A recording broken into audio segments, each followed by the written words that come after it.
అందరికీ నమస్కారం అండి. నా పేరు గూడూరు నాని ముదిరాజ్, ముదిరాజ్ యువసేన రాష్ట్ర అధ్యక్షుల్ని ఆంధ్రప్రదేశ్.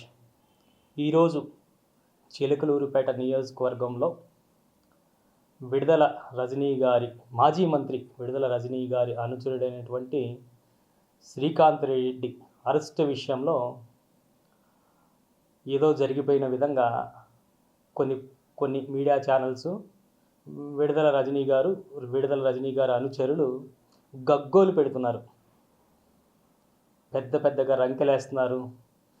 ఏంటిది సిఐ గారు ఈ అరెస్ట్ అరాచకం అని చెప్పి మాజీ మంత్రి విడుదల రజనీ గారు మాట్లాడుతున్నారు. అవన్నీ మనం చూస్తున్నాం ఈరోజు.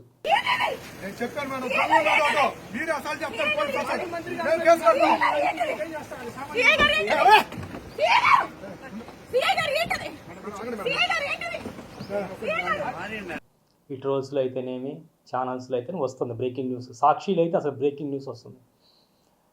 నేను మాజీ మంత్రి గారిని స్ట్రైట్గా ఒక మాట అడుగుతున్నాను. మరి ఆ రోజు మీరు మంత్రిగా ఉన్నప్పుడు కొండబోయిన ప్రభాకర్ ముదిరాజు గారిని ఎలా అరెస్ట్ చేయించారు? మీరే ఆ రోజు ఎమ్మెల్యేగా ఉన్నారు చిలుకలూరుపేటకి. మీ ఆధ్వర్యంలోనే జరిగింది అరెస్టు, ముదిరాజుని అరెస్టు.